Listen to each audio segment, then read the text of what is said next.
Chile, junio del año 2019.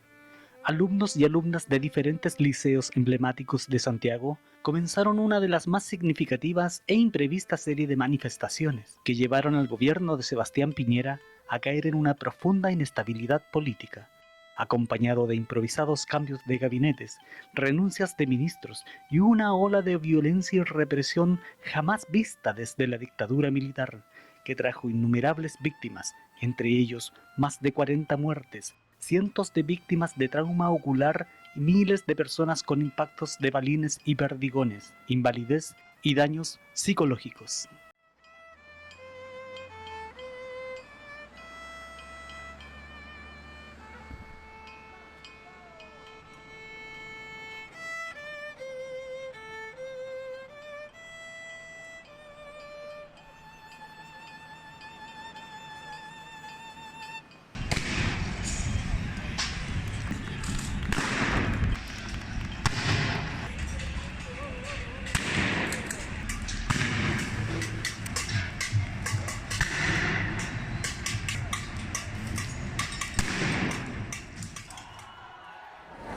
Durante la semana del 14 de octubre del 2019, las y los secundarios se unieron para realizar diversas manifestaciones y evasiones masivas en el metro. Esto debido al aumento del pasaje en 30 pesos. Sin embargo, la tarde del viernes 18 de octubre, el metro de Santiago decidió cerrar sus puertas. Todas las estaciones estaban en rojo, por lo que la gente debió regresar a sus casas caminando largas cuadras o haciendo dedos para poder llegar sanos y salvos a sus hogares. Esta es la historia de la revuelta social.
Luego de que Sebastián Piñera decretara estado de excepción en todo el país, salieron los militares a la calle. Por ejemplo, en esta avenida, en la Alameda, en este lugar fue donde más militares se reunieron para poder hacer frente al poder popular.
por la reconcha de su madre. Llévenlo. ¿A dónde lo llevan?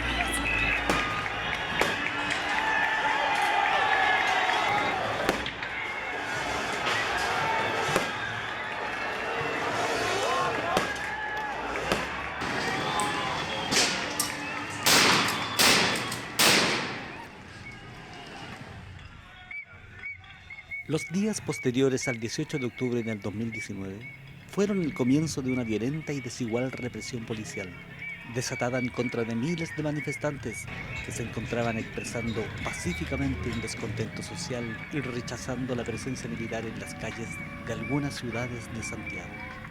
Disparos de escopetas y granadas lacrimógenas fueron percutados directamente al rostro y cuerpo de millares de manifestantes. Solo en datos y cifras del Instituto Nacional de Derechos Humanos, la cifra supera ampliamente las 4.000 personas con impactos de balines y perdigones, y con ello, una lista impactante de más de 400 víctimas con daño ocular, 2 de ellos con pérdida total en ambos ojos. Por otro lado, la cifra de detenidos por las protestas a febrero del 2020 superaba ampliamente las 11.000 personas, quienes fueron arrestados en medio de las protestas y bajo el toque de queda. Mujeres, hombres y niños fueron víctimas de una desatada e incontrolable ola de violaciones a los derechos humanos. La prensa independiente, así como personas naturales y testigos, comienzan a viralizar los primeros videos de violencia policial, que eran rápidamente difundidos en redes sociales. Para ese entonces, la cifra de muertos iba creciendo. Cuerpos calcinados y con impactos de bala eran encontrados en supermercados saqueados en horas del día y en el transcurso de la noche. Lugares completamente abandonados por carabineros y la policía, que a esa hora se encontraban disolviendo manifestaciones y protestas en contra del gobierno de Sebastián Piñera. Solange, madre de Yoshua Osorio, joven de 17 años encontrado calcinado al interior del outlet Kaiser, nos cuenta sobre los últimos minutos de vida de su hijo. Y antes que nada quisiera preguntarte cómo viviste ese momento, cómo te enteraste, qué fue lo que pasó cuando empezó a ocurrir este incendio y supiste que tu hijo estaba ahí. Ese fue el día domingo 20 de octubre. Yo soy comerciante, trabajo en la feria. Y estábamos trabajando con mi hija. Mi hijo está, el Joshua y mi otra hija y mi yerno estaban acá en la casa con los niños. Y veíamos que había actividad en la Kaiser, que estaban saqueando, que había multitud, porque es una multitud enorme. Y cuando llegué acá, le comentamos, veníamos con mi compañero Julián Pérez, que también falleció ahí. Y como lo del ser humano, eso es innato, o sea, es normal de ir a ver. Y ellos fueron a ver. Julián y Ochoa fueron juntos a ver. Sí, y mi yerno. Entonces fueron en el auto, partieron para allá, le dije yo, tengan cuidado que están los ratis. Porque ya nos habían avisado, todos se corrió el agua. Cuando salieron de acá, ya se veía un poco de humo. Y llegan allá y a los 5 minutos, 10 minutos, porque yo llegué a las 3 de la tarde. Como a los 10 minutos llaman diciendo que no podían encontrar a Yoshua. Yo tirarme las llamas, querer entrar, viendo bomberos que estaban ahí llegando y que habían, que no veía que hacían nada.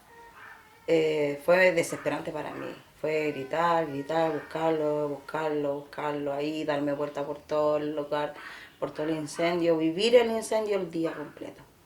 Decía que había muerto por monóxido de carbono. Claro, por respirar el humo del incendio.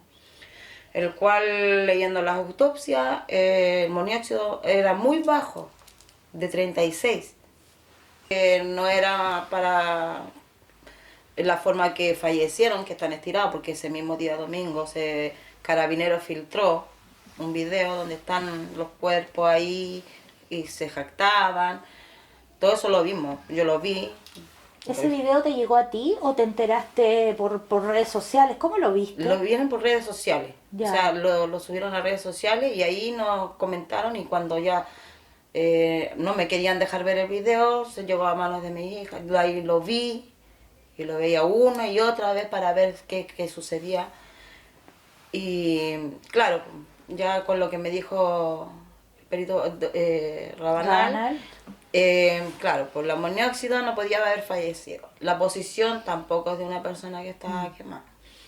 Lo otro, los orificios que tienen las costillas, él tiene en el lado derecho, son 3 orificios y son las costillas entre medio, que las costillas son las más gruesas.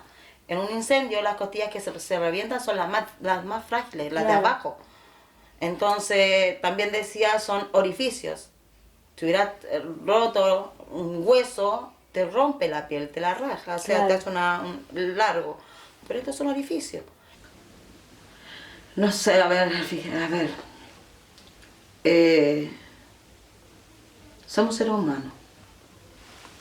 ¿Haya estado saqueando o no haya estado saqueando las personas que fallecieron? Eran seres humanos que tenían familia. Para nosotros es una lucha día a día, vivir esperando una respuesta, esperando un avance que nos motive, que digamos vamos bien, vamos en buen camino. Pero no tenemos ninguna respuesta. Es la promesa que le hice cuando me despedí en el funeral y todo. Yo le dije es mi promesa que voy a hacer hasta el día que me muera. Voy a buscar justicia y hasta que lo logre. Hasta mi último día de vida. Wila wiri pui kaju mainga wili mainga pikum kurup am wili kurup am wila wi kaju mai kaju ngulu kurup mainga ngani mainga ngenga makod pui kura mainga kurama.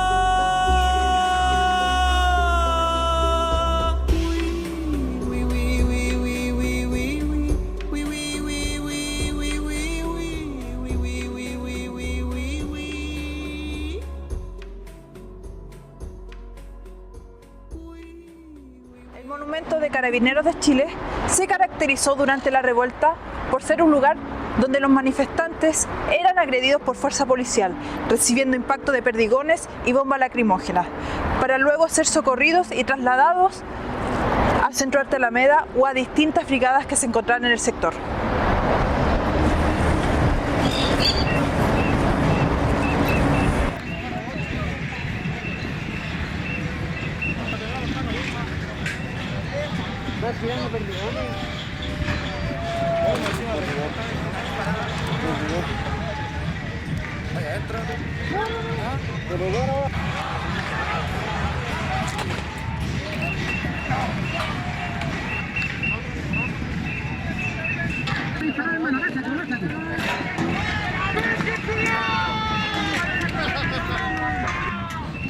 Ahí nomás.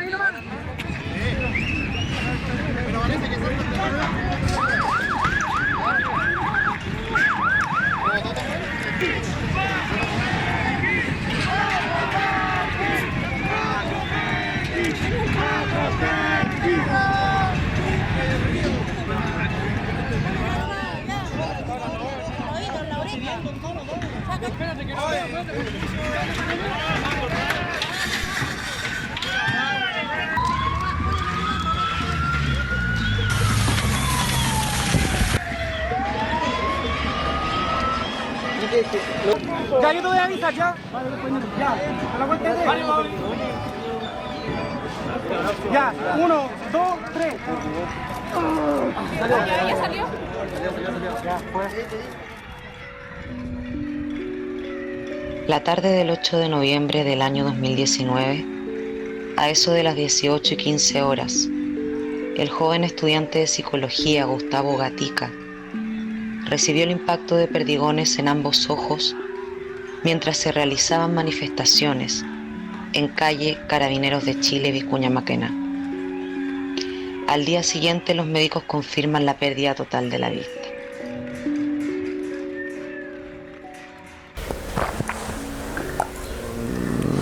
no tuvimos información relevante hasta julio, agosto de 2020. A mí me dispararon el 8 de noviembre de 2019. Es decir, ¿cuánto? 8 meses, 9 meses después. En ese momento se nos informa que hay una persona llamada Claudio Crespo Guzmán, que es la principal sospechosa de haberme disparado. Lo relevante y lo que llama la atención es que en diciembre de 2019, cuando se inicia la investigación de mi caso, Claudio Crespo ni siquiera aparece en el lugar. Él indica no haber estado en ese lugar, lo cual ya levanta ciertas sospechas, ya levanta ciertas alarmas. Y a lo largo de la investigación, la exhaustiva investigación que hizo la Brigada de Derechos Humanos de la PDI, logra identificar que él fue. No ha empezado ni siquiera el juicio como tal. Solo están recopilando información y tenemos que esperar a ver cómo se va desenvolviendo el juicio. Eso ha sido más o menos cómo ha ido avanzando mi caso a nivel judicial. Bueno, yo desde antes del 18 de octubre participaba activamente de manifestaciones. Siempre intentaba participar desde donde más pudiera, de cualquier forma, digamos. Y bueno, el 2019, cuando comienza la revuelta, ya participando más aún activamente desde muchos espacios. ¿Y qué me mueve? Yo creo que el sentir de que es injusto el sistema en el cual vivimos y me mueven las ganas de querer cambiarlo. Cambiar la forma en que nos relacionamos, la forma en cual las dinámicas sociales que tiene este sistema neoliberal, como intentar cambiarlas. Yo creo que eso nos mueve, y en lo personal a mí, combatir la desigualdad en las oportunidades aquí en Chile. Mira, el suelo baila, sí, se está moviendo, 18 de diciembre de 2019, Valparaíso. La violencia policial no solo estuvo concentrada en Santiago. También en regiones debieron soportar el descontrol y brutalidad del personal militar y de carabineros, quienes, sin mediar provocación, comenzaron a disparar contra niños, niñas, mujeres y hombres, personas desarmadas, que solo participaban en manifestaciones pacíficas. Agentes de Estado que a 2 años de la revuelta permanecen protegidos por las instituciones del Estado y el Poder Judicial. Y cuénteme, ¿cómo fue cuando pasó esta detención de Giordano? Giordano participaba de cuando pasó el estallido social. Es como que para Giordano fue como que se le abrieron más los ojos. Tenía esa mirada, esa luminidad, esos brillos en el ojo que nunca antes se lo había visto. Y empezó a participar todos los días de las manifestaciones. Hasta un 2 de marzo que salió de acá a las 5 de la tarde. Iba a la casa del papá del Giordano primero y me fue a dejar al trabajo porque iba a la manifestación que estaban a las 6 de la tarde, que lo habían pedido los estudiantes, que se había como catalogado el super lunes, antes de entrar a clases, o Piñera si te viene marzo. Ese día, esos días los chiquillos, fue una marcha no pacífica, fue bastante violenta porque no solamente llegó Carabineros a parar la marcha, sino que también llegaron los de la PD. En eso tuvieron que todos salir arrancando y esconderse. Y en eso el Giordano se esconde junto con Claudio. Y empezaron a asustarse porque cuando pasaron como que el Giordano pasó un poquito, el Claudio me dice, oye, vamos a buscar a los chiquillos para ver si están todos bien, porque empezaron a disparar, a tirar lacrimógena, todo. Y cuando los chiquillos van caminando se dan cuenta que no había nadie. Habían 2 niñas con unas heridas en las piernas Entonces el Giordano con el Claudio las toman al auto y las suben y la llevan al hospital, y de ahí se pone a llamar por teléfono a los compañeros. Y ahí cuando yo salgo, le digo al Giordano, te están buscando a la PDI, ¿qué onda? ¿Qué hicieron? No, ¿qué hicieron? Yo sabía que andaban en las marchas. ¿Qué hiciste, Giordano? ¿Te encapuchaste? Me dijo, sí. ¿Y viste que te vieron? Me quedé mirando, me dijo, no sé. ¿No te diste cuenta? Me dijo, me hizo así. Y ahí ya no supe nada más de él. La PDI jamás nosotros nos avisó de que ellos fueron capturados. A nadie. Nosotros nos enteramos por una niña de Derechos Humanos, que es la Olguita, diciendo que estaba buscando desesperado a la familia del Giordano porque estaba muy mal dentro del cuartel de la PDI. Y ahí cuando nos enteramos, yo llego alrededor de 10 para las 7 del día 3 de marzo.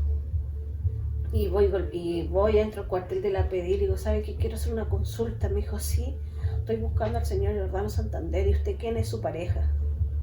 Me dijeron que está detenido acá. Y como que se quedan callados, se hacen los lesos, se dan vueltas. Y me dice, sí, está aquí. Yo le dije, ¿por qué motivo está preso? Me dijeron, no, porque ellos atentaron contra el cuartel de la PDI y la Fiscalía. Entonces no me moví, les pregunté que quería saber en qué condiciones estaba el Giordano, si había que traerle ropa, si había que traerle comida, todo. Me dijeron, no, está súper bien. Después salió otro caballero y me dice, no señora, no se preocupe. Yo le dije, entonces, ¿por qué está preso? Me dijo, porque lo encontramos tirando un par de balines, un par de hondazos a la mampara de la Fiscalía, que se quebró. Eso fue todo, me dijo, quebraron esa mampara de la Fiscalía, pero por ese motivo ellos están acá detenidos. Están los 4 jóvenes súper bien, en muy buenas condiciones, así que no se preocupen. Están ahí. Entonces todo nos pasó raro porque lo cierran. Tienen una audiencia, se supone que son audiencias públicas. Y ahí nos dimos cuenta que empezó a llegar autos que eran del gobierno y que se estacionaron justo donde entran los reos por el tribunal por el costado. Y ahí aparece la gobernadora de San Antonio y aparece el intendente Valparaíso. Y ahí al rato después los chiquillos entran y entran todos golpeados, todos heridos. El Giordano, el Jorge con sangre, el Giordano tiritando, con la cabeza muy hinchada, el Claudio acá con sangre, con las caras muy distorsionadas y agachando siempre la cabeza.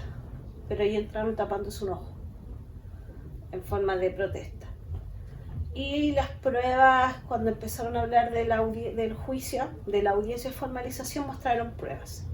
Ahí mostraron una honda de madera, 3 balines, un tarro de pintura de esos de Vital de 5 litros,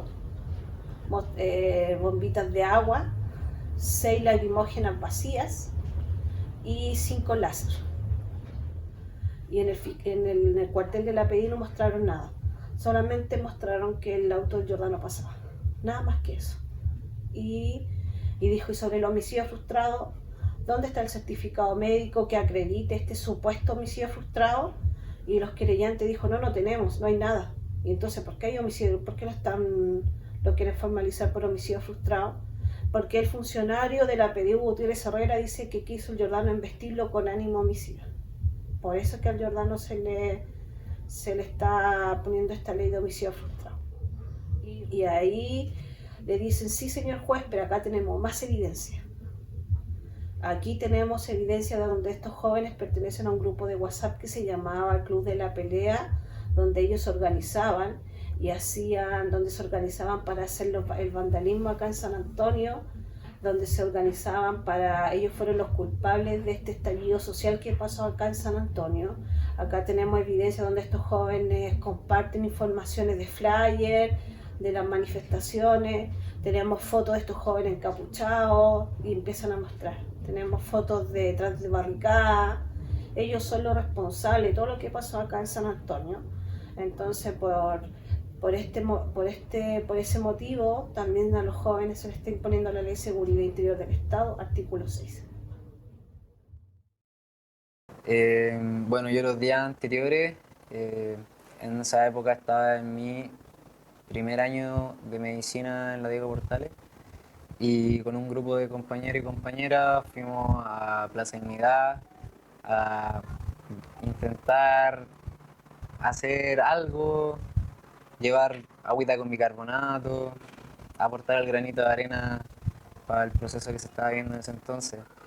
Después pasó todo muy rápido, no, creo que no alcancé ni siquiera a vivenciar realmente el estallido social, porque pasaron 2 días y empecé a ver la gravedad, la magnitud del asunto, y creamos una comisión, una brigada de primeros auxilios de la macro zona sur, donde había una persona, un doctor, que iba a impartir un curso de primer auxilio. Yo ese mismo día, a las 10 de la mañana, estaba con una compañera de colegio que también estudia medicina, en la plaza, con un cartel, viendo si es que había gente que quería sumarse a hacer primer auxilio durante los días de protesta. Después sumamos unas cuantas personas, las metimos al grupo de WhatsApp, decidí que iba a descansar a mi casa, pero a eso de las 6 de la tarde un amigo me manda un mensaje, me dice que estaba quedando la cagada en el centro de San Bernardo, yo soy de San Bernardo, y pesco mi scooter, de estos scooters, no los eléctricos, sino los que uno patina, y salgo con un bidón de agua de 6 litros, un rociador y mi credencial de la universidad y cosas para ver si es que podía hacer primer auxilio en ese minuto. ¿Qué pasó? Estuve 5 minutos, 10 minutos y pasó por la calle Arturo Prat, pasó una de estas camionetas de carabineros disparando desde la ventana. Yo quedé loco ahí, miré para todos lados, me toqué si es que me había pasado algo y al lado mío una persona le habían llegado 5 perdigones en la pierna. Se le habían incrustado y estaba sangrando demasiado. Entonces yo dije, bueno, algo que puedo ayudar, algo que puedo hacer acá. Con un grupo de personas lo rodeamos, empezamos a hacer las gestiones correspondientes y no pasaron ni un minuto, ya apareció el piquete de carabineros con sus lumas, con su escudo y todos sus juguetes, y a las personas, habían personas que estábamos con las manos levantadas mientras el resto estaba intentando ayudar al compadre herido. Y nada, empezaron a pegarnos lumazos a todos, mujeres, menores de edad, nada lo mismo. A mí me pegaron en las manos mientras estaba intentando detener la hemorragia de la persona que le dispararon. Y una carabinera con un carabinero, los dos empiezan a empujarme con el escudo. Me pegan un escudazo en la cara.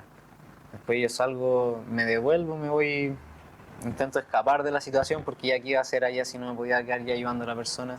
De hecho, a la misma persona que le habían disparado la fueron a golpear con lumazo. Pasaron 20 segundos que yo intenté salir y aparece un Paco por detrás a menos de 1,5 metros, 2 metros de distancia y me dispara acá. Ahí caí a piso, me dolía, me ardía, me quemaba, me rodearon como 20 pacos y después me subieron a una zapatilla, me llevaron al hospital parroquial. El capitán Rodrigo Sanzana me ahorcó, me bajó como un perro, me arrastró hasta la camilla y me empezó a hacer manipulación emocional en ese entonces. Me dijo, oye, ¿te gustó cómo te dejamos flaco, no? Decía, puta, estás muy guatón, tenías que haber corrido un poco, no, ¿para qué te quedaste ahí weando? Me decía cosas así, yo sé dónde vivís, tú eres de por acá, ¿cierto? Sí, pues sí, yo te he visto. El otro día andaba así, ahora andáis tomando copete, no sé qué, pura wea así, como para invalidar mi relato. Y bueno, por suerte la enfermera que estaba ahí en ese momento en el hospital parroquial logró sacarlo porque ella tenía jurisdicción sobre, era la encargada, y no podían estar ahí. Y me querían dejar detenido, pues. Estaba con una herida por un arma y me querían dejar detenido, no me querían, mi papá me fue a buscar y me quería llevar a la clínica y no dijeron que yo estaba detenido por maltrato de carabineros. Bueno, la cosa es que me llevaron a la clínica, tuve 4 operaciones, me extrajeron 3 perdigones y también el taco del cartucho. Eso es una evidencia, por lo que a mí me han contado, es que cuando uno dispara estos cartuchos de escopeta, el taco cae antes de los 2 metros. Entonces eso es como la prueba de que fue un disparo a corta distancia a alguien que estaba realizando acciones de primeros auxilios, además con su credencial universitaria. Según yo, eso hay un tratado de Roma, no sé, que no se puede herir a personal médico, bueno, yo sin serlo, solo ser estudiante, pero fueron todos los protocolos obviados y desde ese entonces que he tenido consecuencias psicológicas, emocionales, económicas. La operación nos costó como 15 millones de pesos. Tuve mucho tiempo sin poder caminar, estuve en cama, no pude cerrar el año universitario bien y hasta el día de hoy las consecuencias de ese día me siguen afectando a mí y también a mi familia y a mi entorno.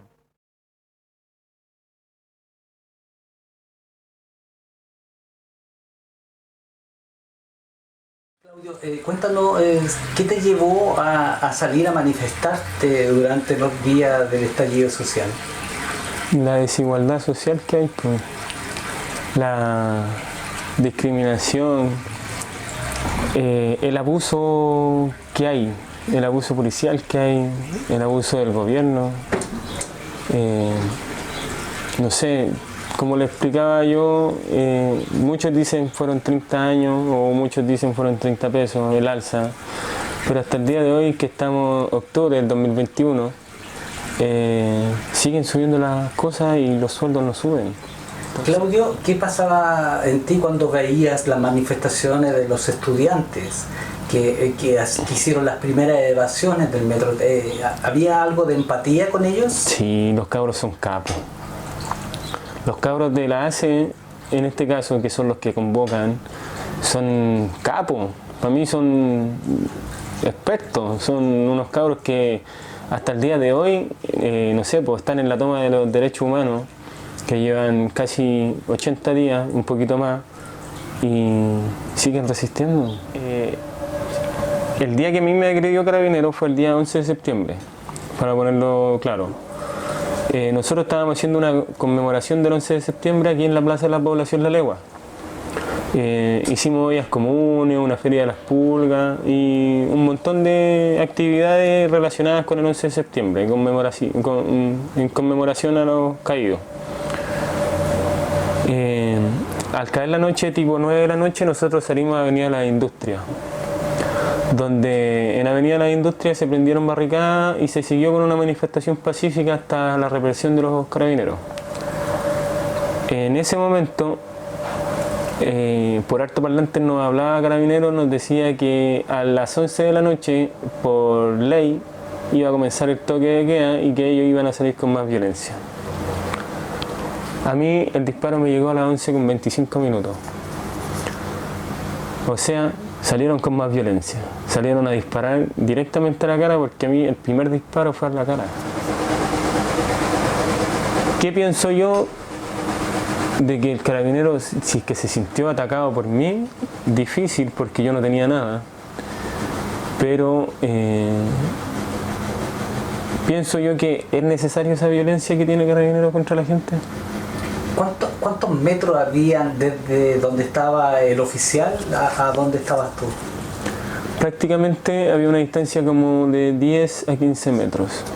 ¿Y él te apuntó a la cara o disparó al piso? No, directamente a la cara.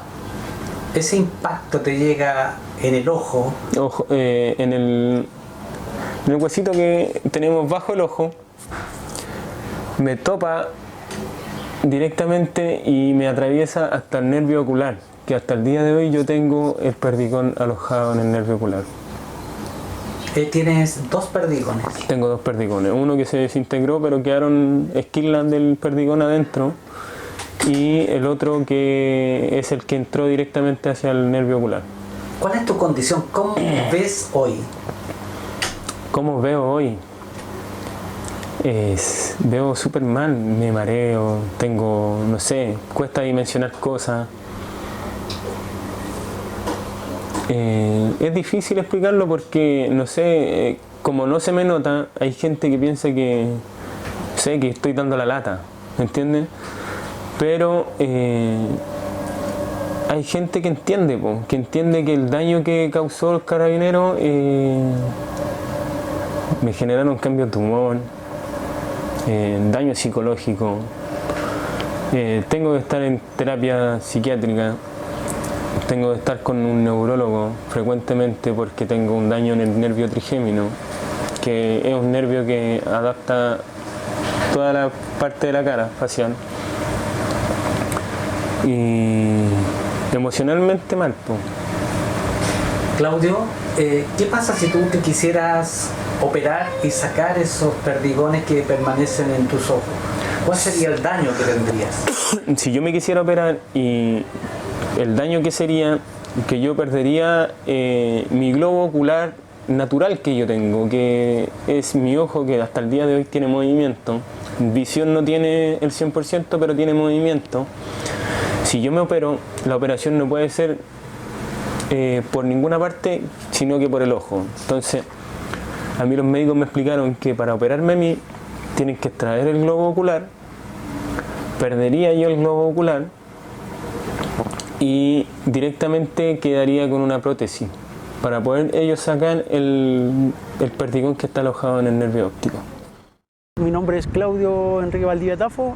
Hace casi ya 2 años, en noviembre se cumple, fui víctima de un trauma ocular por un carabinero que me disparó directamente a la cara con una bomba lacrimógena. Este de ahora soy yo. He recibido muchos tratamientos, me quedan algunas operaciones y solamente por el hecho de ir a manifestarme y decir lo que no me gustaba, llegué mutilado. Manifestarse es un derecho de todos los humanos, de toda persona, sobre todo en gobiernos democráticos, y llegar mutilado por eso, yo pienso que eso es una tiranía. Estoy en proceso de recuperación, aún falta, tengo el apoyo de mucha gente, de mi familia, de mi trabajo, de mis abogados, de mis amigos, mucha gente que está detrás mío, y sobre todo en El Salvador, en el hospital, que me han ayudado bastante a la recuperación y muy agradecido de ellos, al protecista, a la terapeuta. Sería mucha gente nombrarla, pero están todos ahí mis amigos también, así que nada, pues, ahora estamos en esa y buscando justicia como se debe, justicia también para mí y también para el resto de los que han sido mutilados durante el estallido social. Hay casos más graves que otros, pero están ahí. Yo le hago un llamado a ustedes, gente, que no tapen en la alfombra. Esto es ahora. Trataron de esconderlo por todos lados, pero no se debe. Se van a cumplir 2 años más del estallido social y aún hay presos políticos por manifestarse, y ojo que no son delincuentes, son niños con estudios, con títulos, y que solo fueron a defender algo que era digno para todos. Cuéntanos, ¿qué te motivó salir ese día a manifestarte? La motivación han sido varias, pues, viejo. Todo lo que queríamos es, por ejemplo, tener una salud digna. Aquí el que tiene plata se recupera súper. Viviendas dignas, salud, estudio, educación. Eso me motivó a salir y me motivó muchas veces a ir a protestar, a estar en contra de la represión que existía cuando estaba... Mira, la primera marcha, que fue la masiva, fue totalmente hermoso. Habían abuelos, niños compartiendo, se manifestaron en paz, gritaban, cocina, y alrededor estaba la primera línea. Si no hubiera sido por la primera línea hubieran arrasado con abuelos, niños, de todo. Entonces, eso me motivaba a decir mis derechos, a gritar lo que no estaba conforme. Eso es lo que sienten todos. ¿Cómo ves tú el tema de la reparación de parte del Estado? ¿Se ha acercado a ti?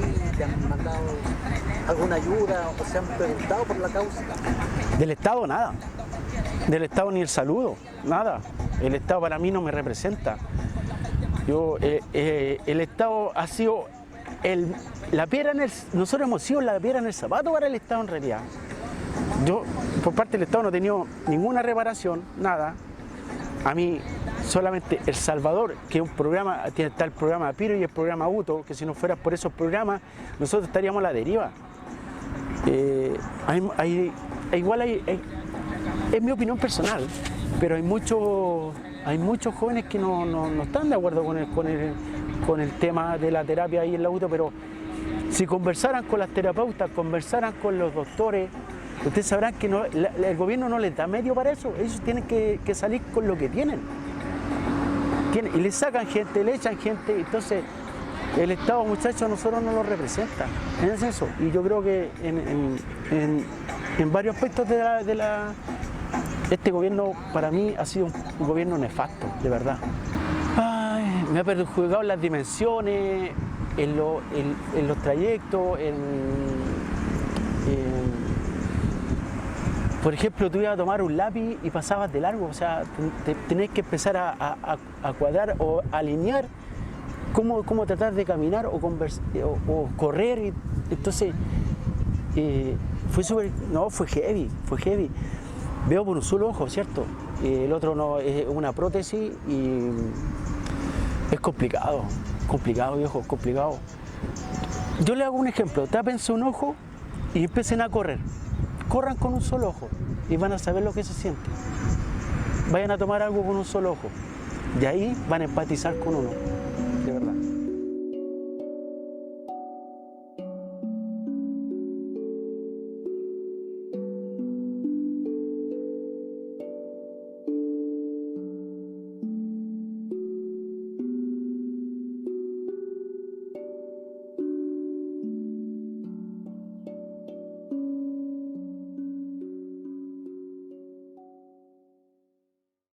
Mi nombre es Daniel Cadena. No, me mueve la pata. Esto es lo que no se ve de Las Condes. Le dispararon y no fue un perdigón. Es una bala de verdad. Esto es lo que no se ve, lo que no muestra la represión de Las Condes. Bueno, lo mío pasó el día 24 de octubre. Ya habían pasado 5 días del comienzo ya del estallido, los cuales al principio como acabaron fueron muchas las personas que salieron, cortaron el tránsito, no había micro. Entonces, por ende, nosotros bajábamos a pie, me demoraba entre 2 horas y media y 3 horas en bajar y subir cada trayecto. Y el día 24 de octubre yo bajé a Plaza Italia, que estaban las protestas, me devolví a eso de las 8, 8 y media, ya estando en toque de queda, que en ese tiempo era como a las 8. Me devolví, me demoré como 3 horas en llegar. Llegamos con unos amigos y un primo que estábamos ese día. Llegamos a Fleming, a las Condesas, donde pasó todo. Me acuerdo que llegamos como al de 11, pasado las 11 de la noche. Había una fogata en la esquina de Fleming con Vital Apoquindo, en donde yo me encontré claro, había una fogata, había gente, amigos reunidos que estaban protestando sin mayor desorden. Cuando a eso de las 12, pasadito las 12 de la noche, llegaron militares, llegó un carro primero, se bajaron disparando con escopeta y perdigones primero. Lo cual la gente arrancó, nos metimos a los departamentos y dentro ya del departamento siguieron disparando hacia adentro, lo cual la gente también tiraba piedras hacia afuera. Entonces en ese momento hubo momentos en que le dispararon a un amigo. O sea, no era amigo, un vecino que cayó ahí. Pensando que no era muy grave, lo entraron a los departamentos, lo cual yo me quedo en la entrada de las primeras Condesas y me empiezo a gritar hacia militares descargos que tenía y me llega un disparo a través de la reja de fusil, el cual me impactó en el muslo izquierdo, me quebró el fémur y quedando tendido en el piso. Después de eso me acuerdo que un amigo me ayudó, me intentó enderezar la pierna, en lo cual me gritan que venían a buscarme militares. Y yo, por la desesperación, por el miedo que me dio, me paré con la pierna colgando. En ese momento me cubrí atrás de una caseta de un guardia que había, porque yo estaba dentro de los departamentos, y mi amigo cerró la reja para que no ingresaran militares, y yo me subí a la espalda de él, y ahí me ingresaron a un departamento de uno de los vecinos de ahí. No, me huele la pata. Esto es lo que no se ve de Las Condes. Le dispararon y no fue un perdigón. Es una bala de verdad. Esto es lo que no se ve, lo que no muestra la represión de Las Condes. Esta es la cicatriz. Bueno, aquí fue donde me llegó el disparo, aquí. Y aquí yo tenía otro agujero. No sé si fue la bala que al chocar con la reja que se fragmentó, pero tenía 2 agujeros. Este fue el balazo. Aquí fue donde ingresaron los pernos. Aquí ingresaron el clavo medular, aquí también hay otro perno. Bueno, y aquí prácticamente a mí me falta el músculo ahí, pues, tengo un hoyo ahí. Que es donde ahora me van a volver a abrir en la operación. Y eso. Acá atrás también tengo los perdigones. Fueron 2 impactos de perdigones que me llegaron. Que claro, el perdigón, claro, a mí me dolió en ese momento, me sacó sangre. Pero era algo soportable. Al momento que a mí me llegó el disparo fue como que me hubiesen pegado con un palo en la pierna, no sé, fue un camote, no sé, pensé cualquier cosa menos un disparo. Al momento que apoyé la pierna y sentí que la tenía rota, dije ya, fue un disparo de verdad.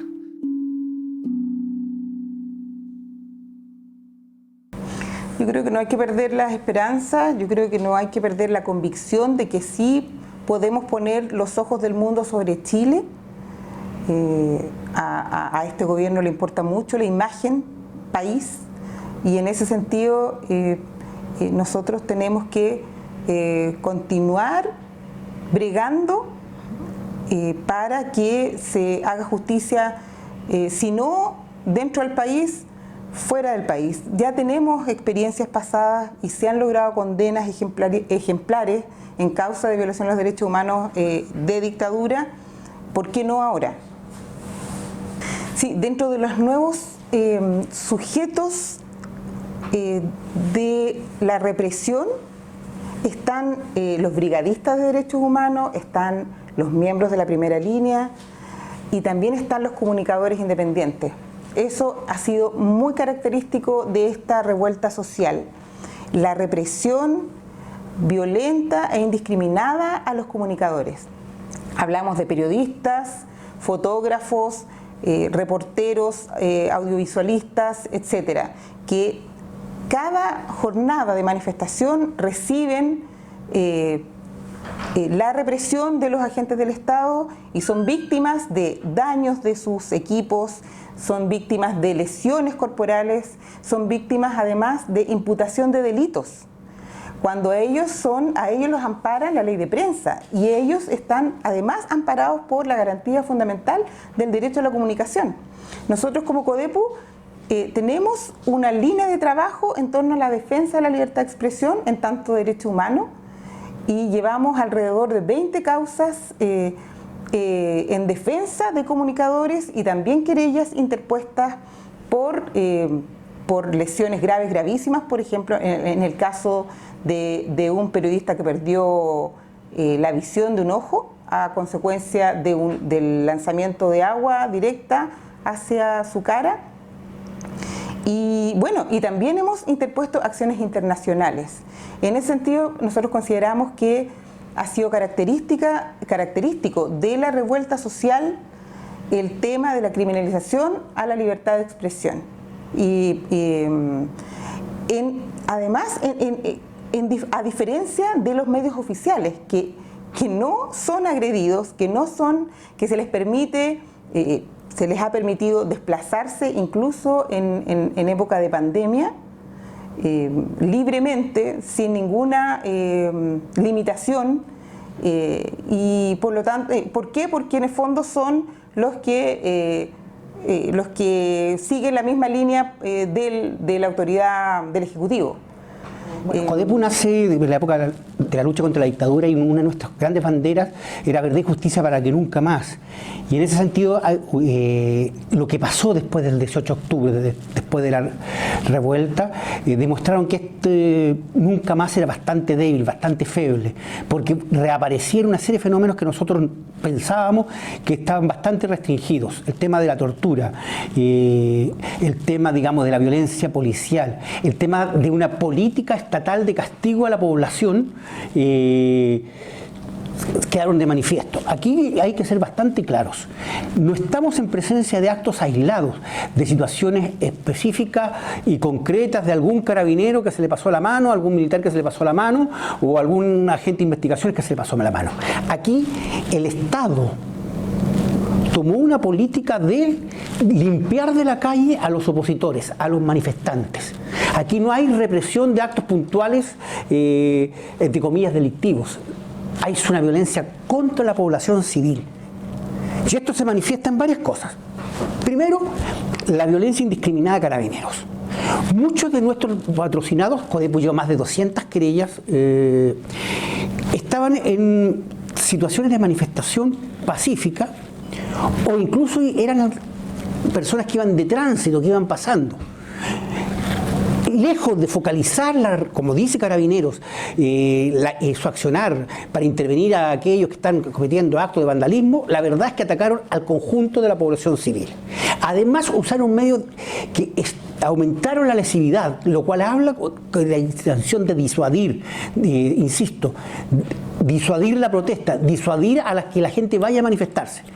El uso de aditivos químicos al guanaco, un estudio que encargó CODEPU, digamos, y que mostró una serie de sustancias bastante complejas.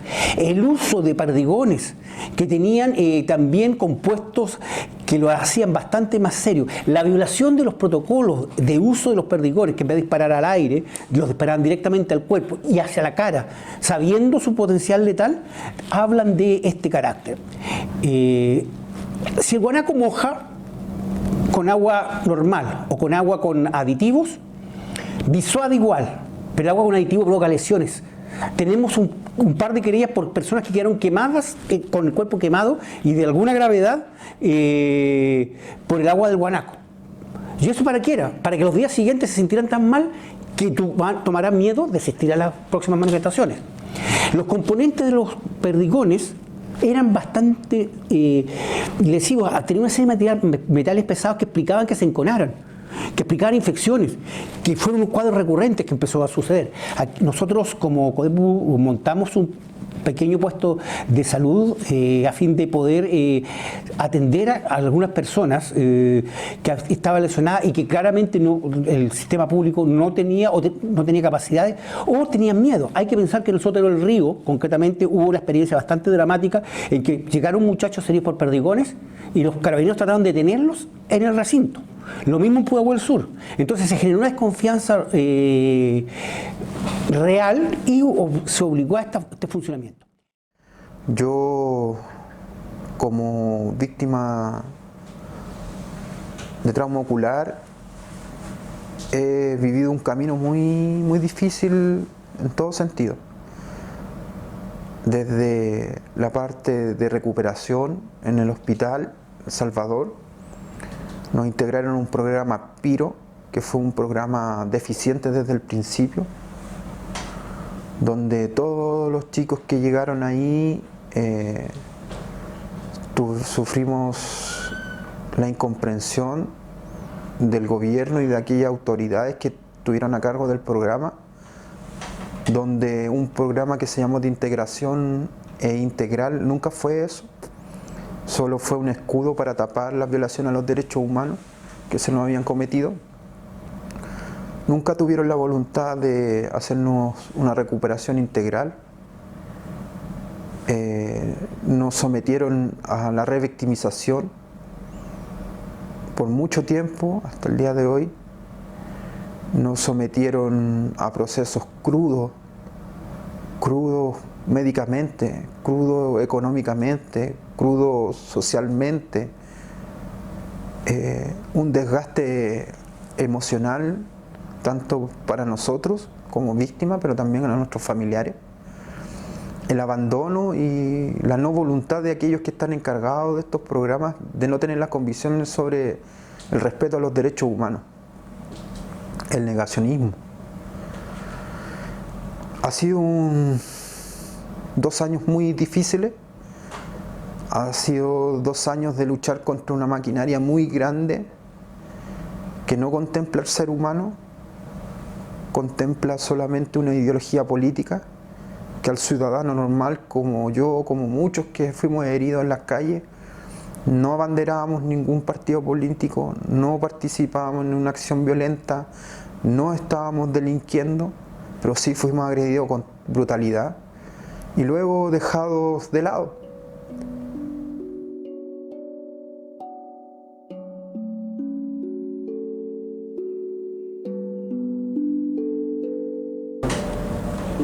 Esto es lo que yo he recibido de parte del Estado, de parte del gobierno y de parte de la sociedad. 468 familias hemos recibido esto. Un pedazo de plástico. Por querer mejorar nuestra sociedad. Por salir a la calle a manifestarnos y a decir que no estamos de acuerdo. El abandono.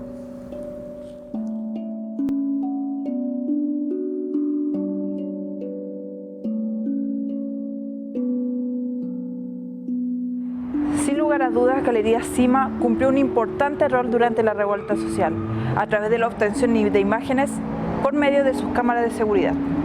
Para ustedes como Galería Cima, ¿en qué momento nace esta intención de obtener las imágenes desde Plaza Dignidad? Mira, la verdad es que yo creo que desde que llegamos que se notó que este es un lugar donde ocurren muchas cosas siempre, pero claro, tratamos de llegar a la galería entre el 18 y el 22, tratamos de llegar y logramos entrar, me parece que el 22 recién pudimos entrar a la galería y la Trini lo primero que hizo fue agarrar el teléfono y empezar a hacer un live de Instagram para mostrar lo que estaba pasando, porque creo que el que nosotros estemos emplazados acá con la vista que existe, había que compartirlo, ¿no?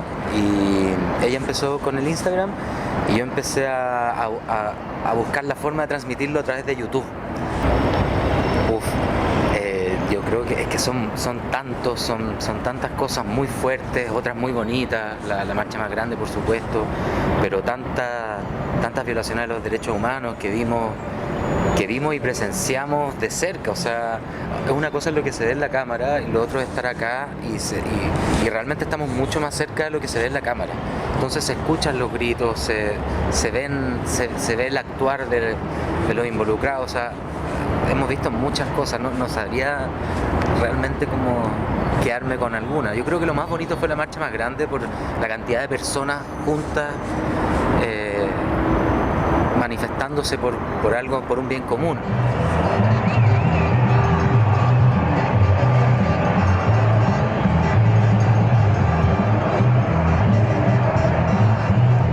Una de las características más importantes de Galería Cima es su vista panorámica, por lo que durante las manifestaciones se lograba evidenciar la represión policial hacia los manifestantes.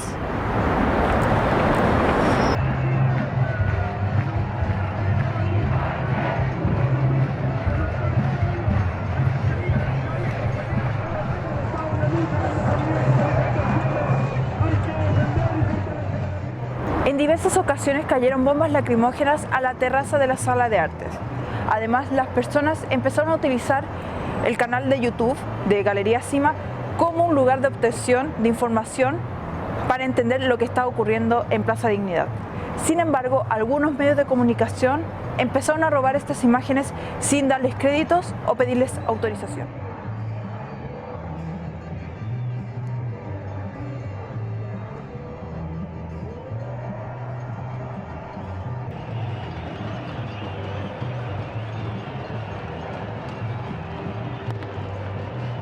Incluso desde la vista de Galería Cima se pudo ver la lucha que había entre la primera línea y las fuerzas especiales de Carabineros.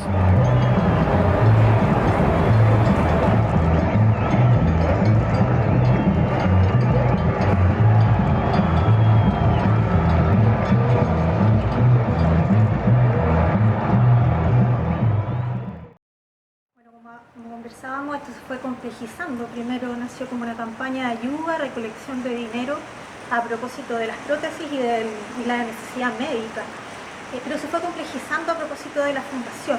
Entonces fueron detectando quienes estaban en ese tiempo que habían otras necesidades, que no eran solo médicas, que habían necesidades psicológicas, que habían necesidades laborales, ya que una mutilación ocular no solo te afecta en la salud, sino que te afecta en todo tu ámbito de la vida. Es una mutilación que te mutila también laboralmente, te mutila familiarmente.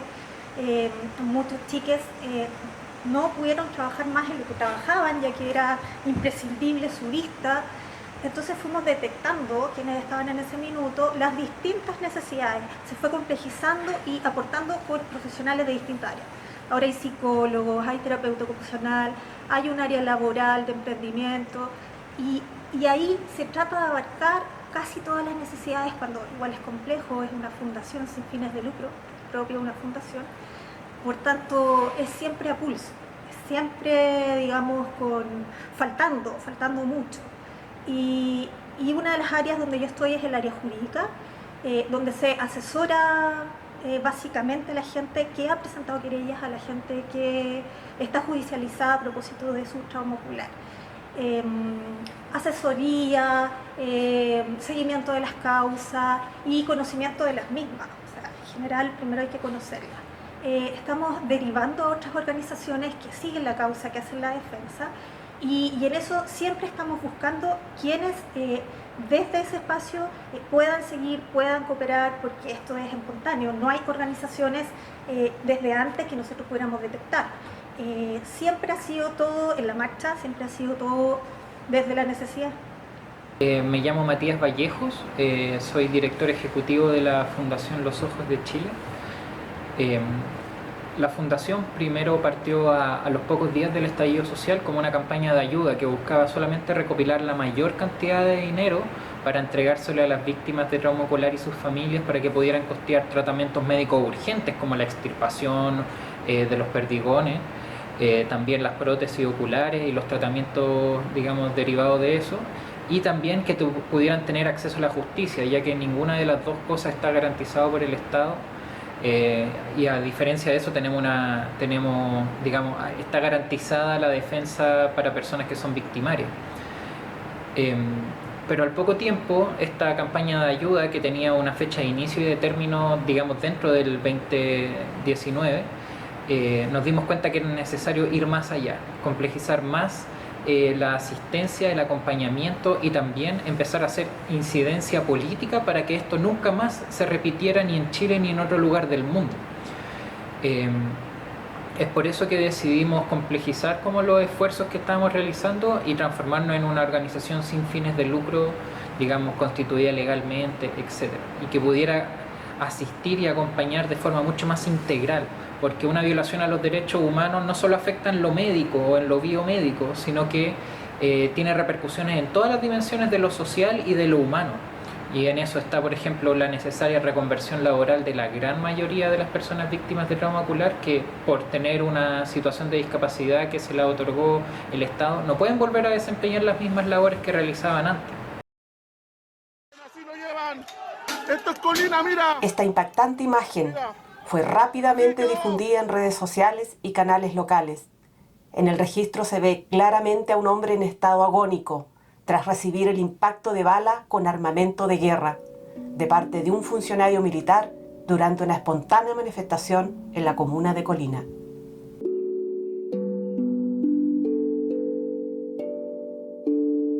Hola, estamos en la plaza de Colina. Acá el 20 de octubre me dispararon los militares. Bueno, acá todo comenzó un día 20 de octubre a las 5:30 de la tarde. Una manifestación pacífica donde se encontraban madres con su hijo, abuelitos, realizando un día domingo normal. Y bueno, ese día de octubre fue sumamente violento, en el cual Carabineros actuó con mucha brutalidad y sobre todo los militares actuaron con una total desmesura y fuera de los protocolos.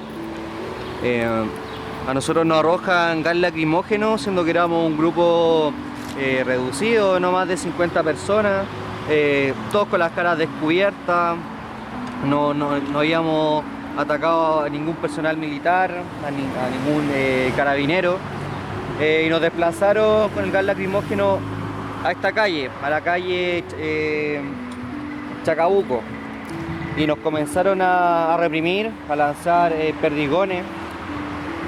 A mucha gente le llegó los perdigones en su cuerpo, en el abdomen. Me acuerdo de un chico que fue derribado con los perdigones, sangraba mucho, y ahí comenzamos a manifestarnos y a actuar de una forma para que no nos siguieran reprimiendo. Y los árboles que se ven acá en la plaza los ocupamos como escudo porque se armó una primera línea sumamente precaria, incluso nadie andaba tapado. Y estos árboles de acá, de Colina, yo creo que, bueno, fue así. También nos salvaron de los perdigones, de las balas, y lo ocupamos como escudo contra la represión. Acá estamos en la intersección, en el punto exacto donde me dispararon los militares. Me dispararon por la espalda. Yo nunca vi a los militares. Ellos venían por la calle, por la San Martín. Era una cuadrilla aproximadamente de 10 militares. Me disparan a una distancia de 35 metros, no fue más, fue súper cerca, con un fusil M4 Panther, un calibre de guerra letal. Me disparan y yo caí inconsciente de forma instantánea. Solamente sentí un escalofrío, una electricidad que me recorrió las piernas y bueno, luego son las imágenes que todos y todas conocemos. ¿Pero perdiste el conocimiento? Sí, cuando me llega el disparo, yo nunca escuché el disparo. De hecho, estas balas de guerra, esta es la velocidad que viajan más rápido que la velocidad del sonido. Por eso sentí este escalofrío y caí inmediatamente, me desplomé al suelo, caí inconsciente de forma instantánea. ¿Cómo es que recibe los primeros auxilios? Los primeros auxilios me los da el personal militar. Al darse cuenta que me estaba desangrando, que fue un acto totalmente desproporcionado, ellos me arrastran por acá por la avenida mientras me desangraba y me aplican un torniquete. Porque esto, bueno, el disparo implicó que se rompiera la vena y la arteria femoral, que fue lo más grave y lo que me pudo haber provocado la muerte en 5 minutos. También se me fractura, tuve una fractura expuesta de fémur. Se destruyó toda la pierna, toda la musculatura, todo el nervio. Fue prácticamente la destrucción de mi pierna. ¿Cuántas operaciones tienes? Llevo hasta el momento 16 operaciones. El costo económico, ¿cómo están endeudados? ¿Cómo han pagado esta cirugía? Sí, el costo económico lo hemos solventado como familia. Es una deuda millonaria que debe superar los 200 millones de pesos, todo a clínica privada. Y sí, pues es una realidad que al final no es solamente mía, es una realidad que tienen todos los sobrevivientes de la violencia estatal, incluso también todo el pueblo de Chile, las deudas hospitalarias. ¿Cómo piensas pagar esa deuda si el Estado aún no hay un trámite de reparación para las víctimas? Sí, comenzamos pagando estas deudas con la solidaridad de los vecinos, de nuestras familias, haciendo bingo, haciendo rifa, con la propia solidaridad y bueno, con el trabajo de mi padre. Yo me titulé de administrador público, cientista político. Hace 2 meses no lo habría podido realizar por el disparo, por todas las consecuencias que esto generó. Y claro, pues ahora si quiero trabajar, obviamente, y todo ese dinero va a ser destinado a pagar mi deuda, que como digo, es millonaria, supera los 200 millones o incluso más. Fabiola, cuéntanos, mira, ya llevamos 2 años de la conmemoración del estallido social y este documental va a reflejar lo que es las condiciones en las que han vivido las personas víctimas del estallido. ¿Cómo ha sido tu recuperación hasta el momento? Bueno, mi recuperación ha sido, gracias a Dios, satisfactoria. De a poco hemos ido saliendo adelante con todo lo que me ocurrió por el disparo.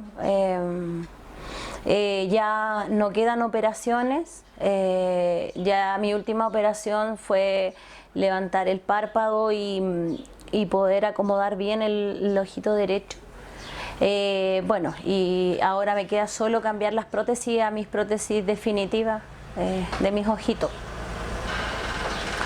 La parte médica hemos estado bien, gracias a Dios. Ya se han quitado un poquito los dolores de cabeza, que eran los más fuertes. Y eso, con respecto al juicio, hoy en día de nuevo se abrió la investigación. El Consejo de Defensa del Estado lo quiso porque, o sea, lo pidió que se abriera el caso de nuevo porque faltaba algunas pericias que no se habían hecho. Entonces se dio la apertura de nuevo de la investigación y hoy en día estamos esperando, se dieron 60 días, ya en noviembre ya debiera estar listo. Bueno, él todavía está con arresto domiciliario, lo cual nosotros no estamos conformes porque pensamos que él debiera estar en la cárcel Santiago 1, esperando su juicio, como cualquier persona. Sin embargo, se le han dado bastantes beneficios. Hoy en día, como les dije antes, él está con arresto domiciliario, pero también él se encuentra en Curicó y lo cual nosotros ni siquiera sabemos dónde está porque el domicilio es sin número, lo tienen prácticamente escondido y seguimos con beneficios para él, pues. Así que bueno, hoy en día esperando la audiencia preparatoria y a la vez esperando que esta nueva investigación termine luego, pues, que ya se cierre y podamos tener un juicio por lo menos este año, si es que así es posible. Algo bonito. Y eso íbamos conversando las dos y que quiero contarte más adelante y llegar allá. Estamos como todavía nos falta un poquito. Para poder seguirte relatando lo que pasó. O sea,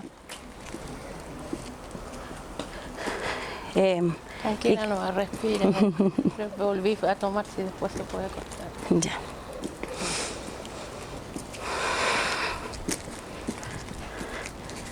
Bueno, nos fuimos caminando todo el rato. Yo siempre me iba un poquito antes, pero me gustaba fumarme un cigarro antes de tomar el bus. Así que me iba un poquito antes para caminar tranquila y despacio, no irme tan... Salimos a eso de las 8:30 más o menos de la casa.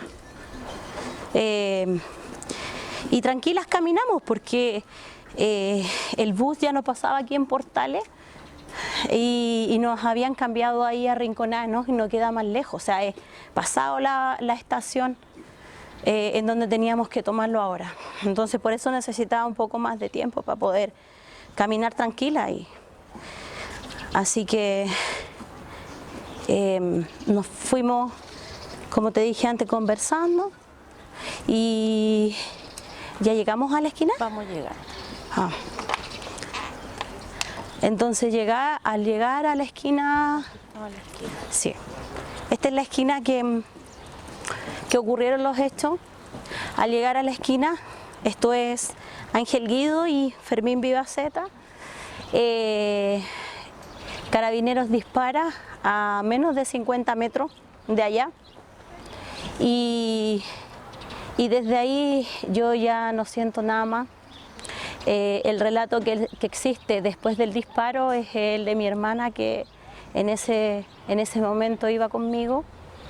Y yo te juro que todo lo que mi hermana me cuenta yo no lo viví. Ella dice que yo siempre estuve despierta, siempre hablé, pero yo no lo recuerdo. Es como que se borró todo en mi mente y bueno, yo caí al suelo y mientras mi hermana, cuando yo caí, se dio cuenta, ella pidió ayuda, gritó a los vecinos y los vecinos del pasaje y de los alrededores pudieron salir a auxiliarme, a prestar esa ayuda que mi hermana gritaba. Entre ellos salieron a increpar a Carabineros y otros se preocuparon de llevarme hacia adentro del pasaje porque Carabineros seguía disparando lacrimógenas. Incluso en un momento mi hermana les pidió ayudas a ellos y lo único que recibió fue una lacrimógena en sus pies. Después de eso ella vino a verme y un vecino de unas 2 o 3 casas más allá me prestó su vehículo y ya pudieron llevarme al hospital. En el hospital parroquial de acá de San Bernardo, siempre los médicos dijeron que mi estado era crítico, que gracias a los vecinos pude haber llegado viva al hospital. Solamente fueron ellos los que actuaron. Carabineros arrancó, unos por el paso bajo nivel que está ahí, porque estaban con los vehículos por el otro lado de la línea, y otros acá se fueron, no prestaron ayuda, se arrancaron como delincuentes. Y así sucedieron las cosas. Yo tengo los relatos de la gente que me ayudó ese día, porque como le dije antes, yo caí y no recuerdo nada de lo que pasó después. Solo tengo una leve imagen de que cuando me iban subiendo a la camioneta, le digo a mi hermana que me duele mi cara y ella me dice, tranquila, vamos a médico, ya va a pasar.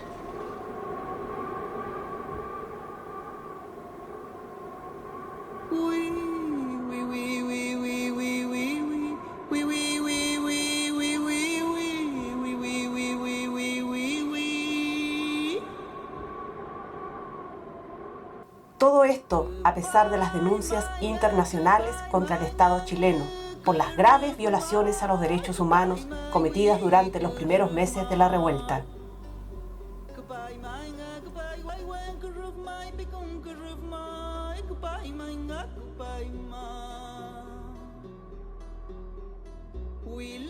Al cumplirse 2 años de la revuelta, aún se mantienen encarceladas más de 50 personas, en su gran mayoría adolescentes, jóvenes trabajadores, profesionales y con sueños. Jóvenes que salieron a manifestarse por lograr cambios en esta sociedad convulsionada por el mercantilismo, sociedad que hoy lamenta la muerte de decenas de personas y la revictimización de las víctimas del Estado.